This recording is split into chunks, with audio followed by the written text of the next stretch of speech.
Unai Belauztegi naiz, Limez bildumako kidea eta Antonio Gramsciren kartzelako kuadernuen antologia aurkeztera natorkizue. Limez bilduma 2004an sortu zen, nolabait klasikoen bildumari testigua hartuaz, eta bere helburua da mundu mailan eta historian zehar erreferenteak izan diren autore ezberdinei tarte bat, euskara eta euskal munduan tarte bat eskaintzea. Eta aurten, aipatu bezala Antonio Gramsciren kartzelako kuadernoak bildumaren antologia bat kaleratu dugu. Antologia honen editoreak Esteban Antxustegi bildumako zuzendaria eta Unai Belauztegi bildumako kideak izan dira, eta sarreragilea Urbinoko Unibertsitateko Mario Frosini izan da, Antonio Gramsciren nazioarteko elkarteko kidea dena baita ere eta autorean espezialista. Horretaz gain, Elhuyarko kideek ere Zaroi Jauregik eta Unai Begiriztainek parte hartu dute euskaratze prozesu horretan.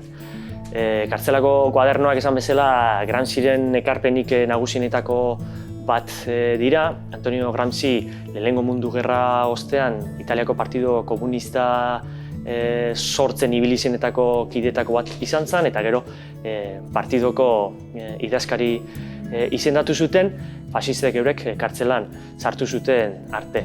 Behin kartzelan zegoela eta nahiko baldintza kaskarretan, askotan argi gutxirekin, kandela baten argi izpi txikiekin eta zigor dexente jasota, gogoeta batzuk egiten hasi zen, eta kartzelan zegoen urteetan zehar gogoeta horien bilduma bat edo egin zuen berak, gero bera hil ostean, 1937an, nolait bilduma baten barruan edo kaleratu zena 40. hamarkadaren amaieran. Eta nolabait ikuspuntu ezberdinetatik eta gai ezberdinak jorratuz, antropologia, politika, ekonomia, literaturaren kritika eta abarretik jorratuz berak marxismoari ekarpen berriak egin nahi dizkio. Gaur egun italiar autore ezagunetariko bat da, italiar autore irakurrienetariko bat da, eta bere eraginak eguneroko gizartean eta politikagintzan ere oso nabarmenak izaten ari dira.